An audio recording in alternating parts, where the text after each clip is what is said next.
from the City of Entertainment in the Las Vegas Arts District at the English Hotel, a place for the cultured renegade.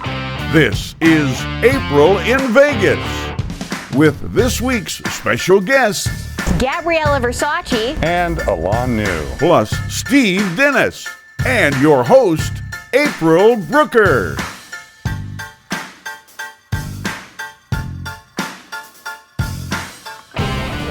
Steve, who's easy on the eyes, ears, and taste buds and shares the name with a famous fashion designer? Hope it won't get me fired so I can't guess. No, it'll make you more popular than ever. It's tasty entrepreneur and longtime fan favorite in Las Vegas, Gabriella Versace. And fun fact, I once helped Gabriella backstage with her pasties. Oh, April, what happens in Vegas? Well, Steve, can you guess who the next guest is by reading my mind? Well, reading your mind might be dangerous. Oh, come on, Steve, give it a try. All right. I see ex-boyfriends, puppets, and our next guest, Alain Nu, the man who knows. Yes, and you may have recently seen him on Judge Jury starring Jerry Springer. He's the author of several books and even has had his own TLC miniseries. And for Dummies on the Street, everyone's favorite bright blue Rougarou, Monsieur Murdamore, asking everyone, what is a cultured renegade? And speaking of Rougarou, shouldn't we Rougarou out to the pool and meet our next guest? Sure.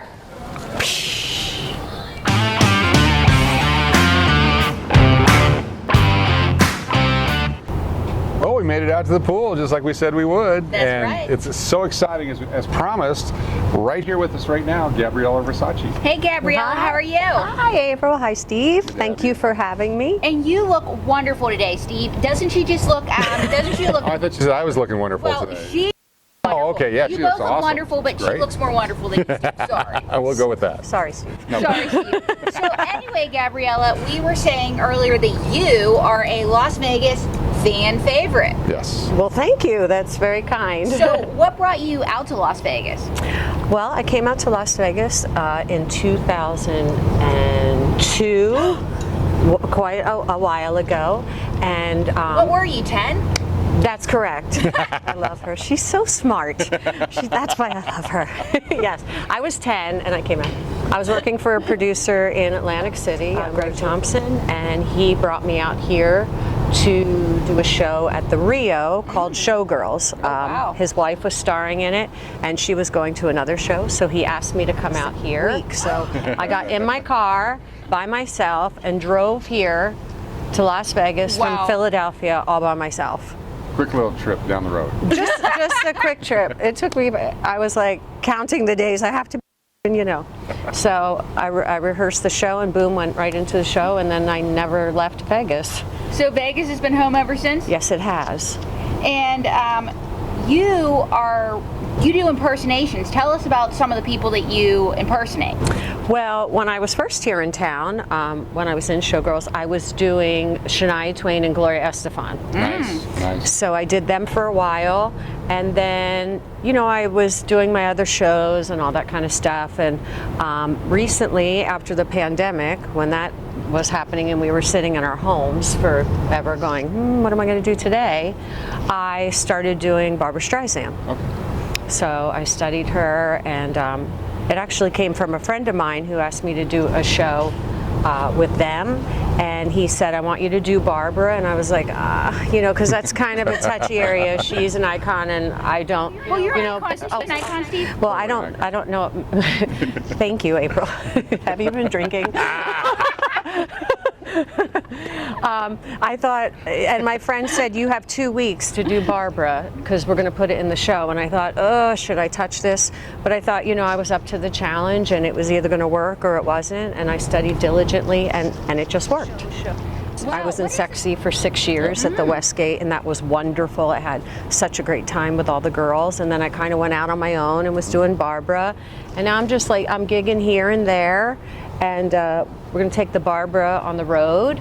And also, I'm working on J-Lo. Oh, so that's my new project. Yeah, you could see that, right? Definitely, 100%. That's my new project. So, yes. But on to other things, Steve.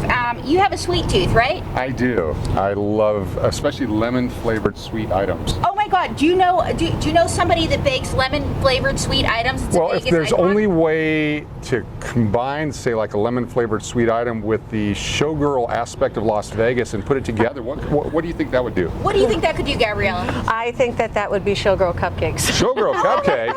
Showgirl cupcakes. So tell us all about showgirl cupcakes. Let me hold them up. Showgirl cupcakes. So I wanted to combine my love for being a showgirl, which I've been for my whole life, and my love for cupcakes.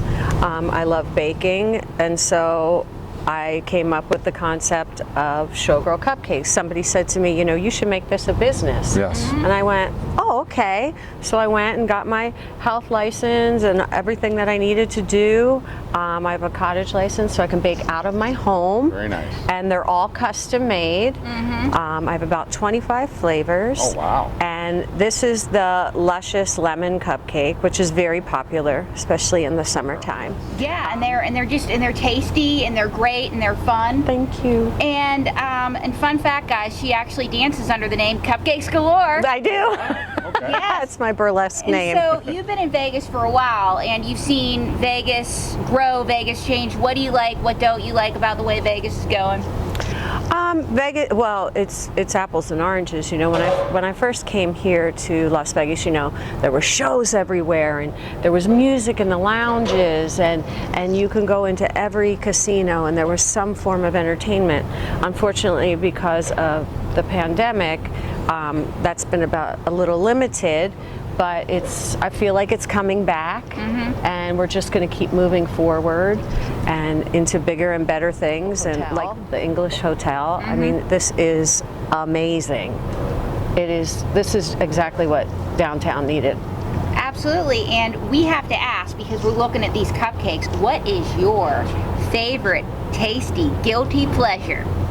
In cupcakes? Or anything. Or anything. Okay, I'll be really careful how I answer this question.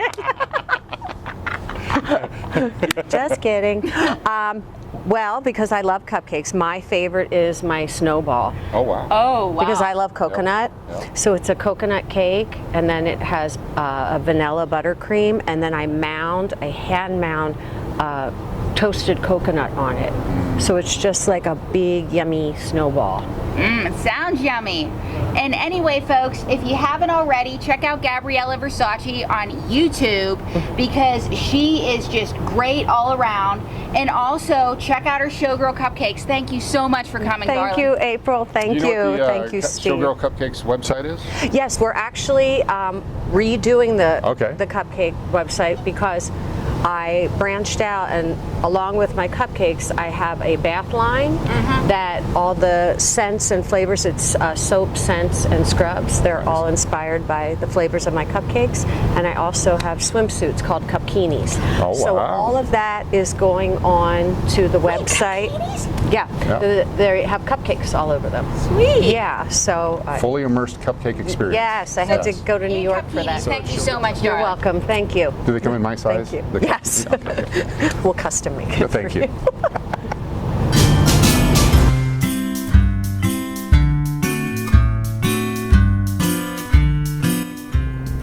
Hi, I'm here with Monsieur Murdamore. Bonjour. Today we are going to get to the bottom of the question of what is a cultural renegade? What is a cultural renegade? I think a cultural renegade has to do with the millennials nowadays, the way they're acting. They want to control everything, but they don't want to do anything. They want to sit in their parents' home. They want to look on their computers.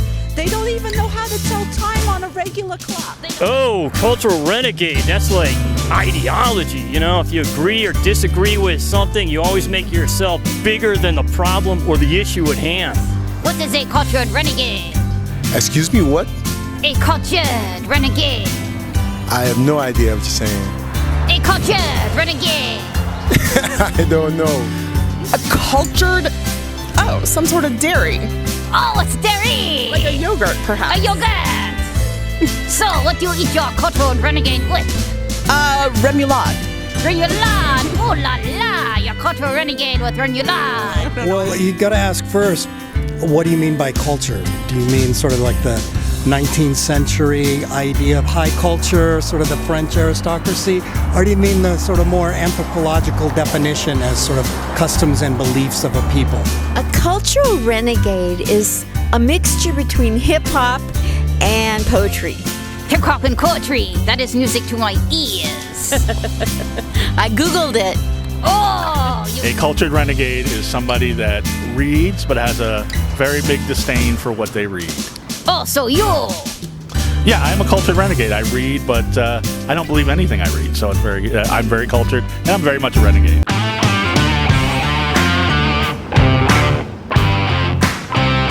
And right here, as promised, I have the man who knows, Alain Nu. Hello, Alain. Welcome to the show. I actually knew you were going to be here, so I don't know if that said anything. Oh, so he's the man that double knows, whereas Alain is the man that knows. I'm the man who knows the man who knows. Oh, so you're the man who knows. There you go. So you're the man who knows, and you're the man who knows squared. Wow. So, Alain, first things first, you have performed all over the world, from Vegas to Dubai.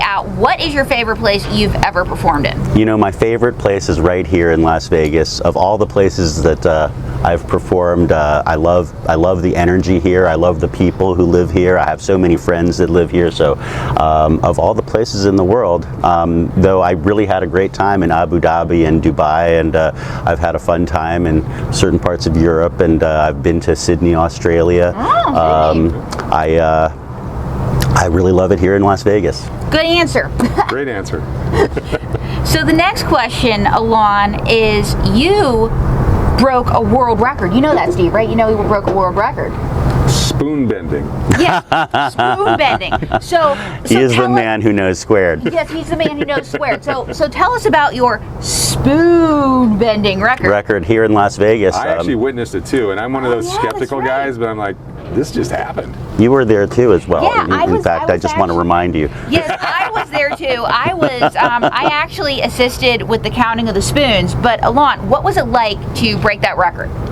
Well, it was exciting just because, again, I love it here in Las Vegas, and I was performing at the Alexis Park, and I had gone up to 100 shows performing at the Alexis Park, and I thought that I needed to do something special, and I decided that I would just go for a world record, or at least a Vegas record here, just to see how well we could do. And we actually managed to hit not just 100, but 100, and actually it was 102 spoons legitimately, but there was one spoon that was bent, that I had put over to the side, that everybody forgot about. So it was technically 103 spoons. Your demonstration one. There's some you did something like that. That's right. Great. Yes, and so, but you know he's actually performed for really famous people, right? You know that, Steve? Yes. You've performed for celebrities and royalty. Who are some of the celebrities and royalty that you've performed for, Alain?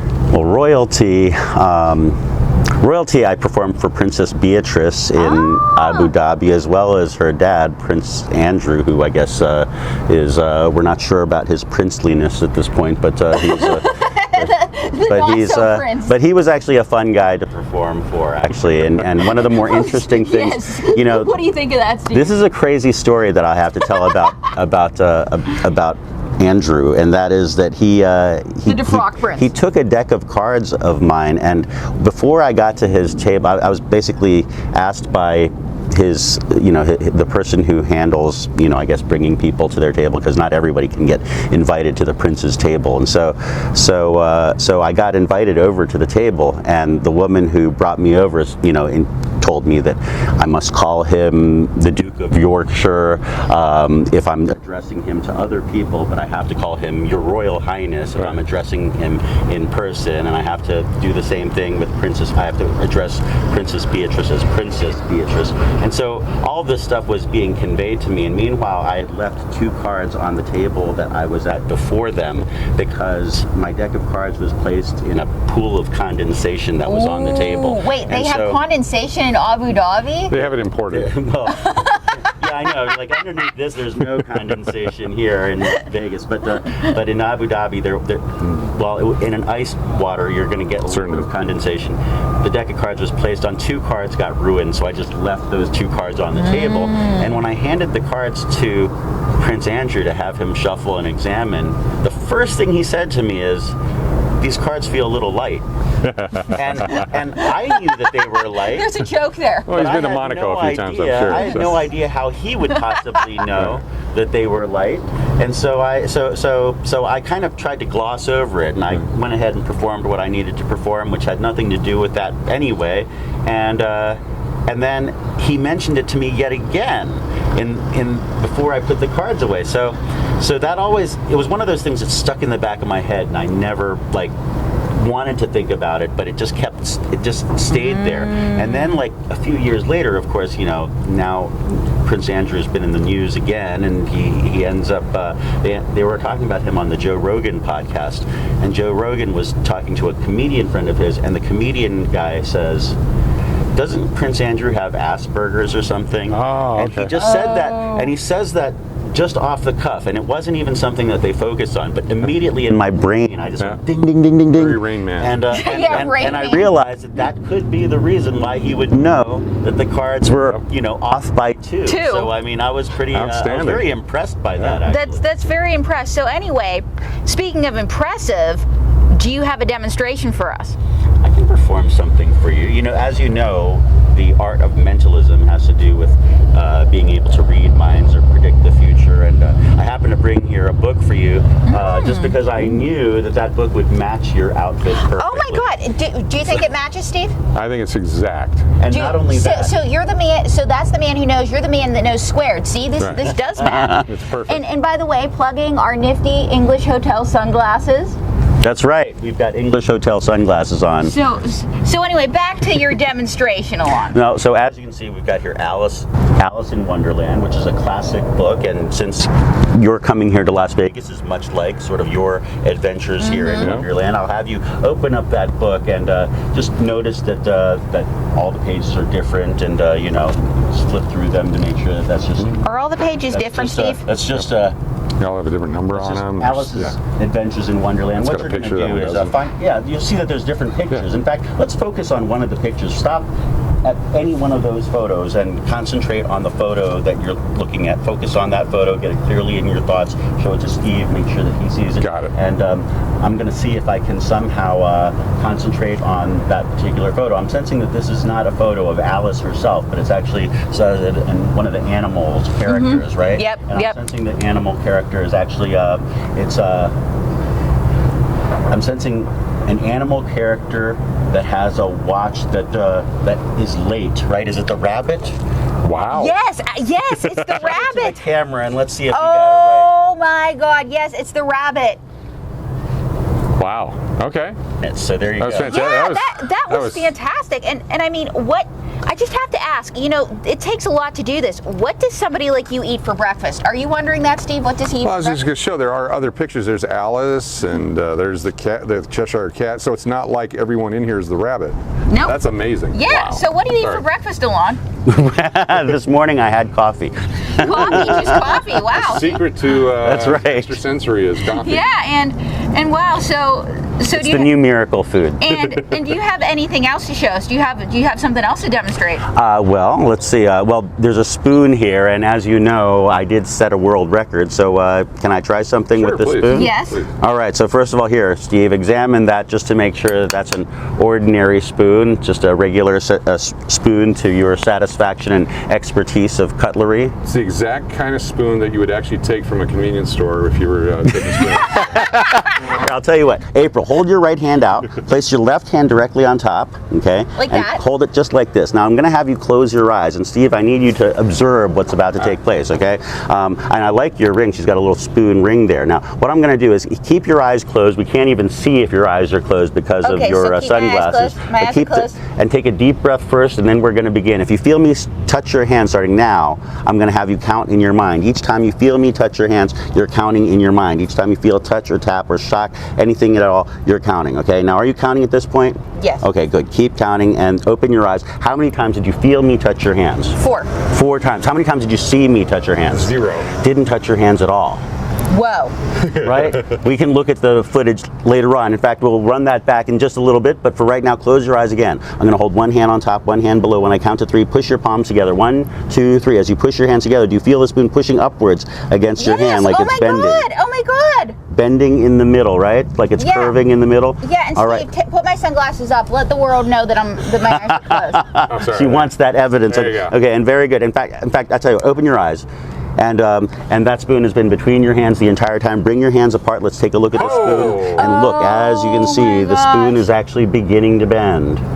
Oh, wow, fact, that's amazing. In fact, I'll tell you what, I know that we've got to wrap it up at this point, but... Yeah, but Alain, wow, that is amazing. That's something that the man who knows sometimes knows. Folks, the man who knows, check him out at themanwhoknows.tv. That's right. Thank you so much, Alain. And folks, check him out. This has been great. I've been April in Vegas, and this is Steve Dennis.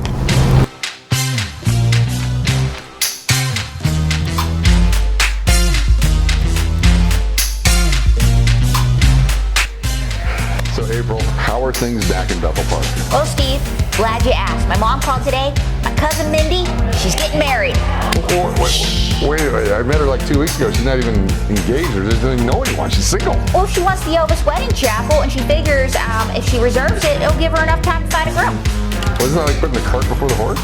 Yeah, but she's found a guy on Craigslist. She says he's going to be my future husband, and his name is Fabio. Well, that's great. Yeah, it is and it isn't. You see, Fabio's got limited internet access, and they can only correspond once a week. That doesn't sound like it's a good idea. It's kind of shady. Well, that's where you're wrong, Steve. Okay. You see, she and Fabio complement each other so perfectly. Fabio has no known address, and she just bought a house here in town. It doesn't sound like that complements each other. Again, Steve, you're wrong. You see, Mindy, very independent-minded woman, and she's got her own money. Fabio doesn't have his own money, so she Western Unions him a few $100s a week. But it gets better. Does it get better? Yeah. My sister Skipper's kids are going to be in the wedding. You say kids. Skipper only has one kid and one on the way. Yeah, but we figure by that time, Mindy will have the Elvis wedding chapel, and Fabio will be out of federal prison, and they'll be walking, talking, and going to school. Federal. GLVB. Gotta love Vegas, baby. At the English Hotel. From the City of Entertainment, April in Vegas.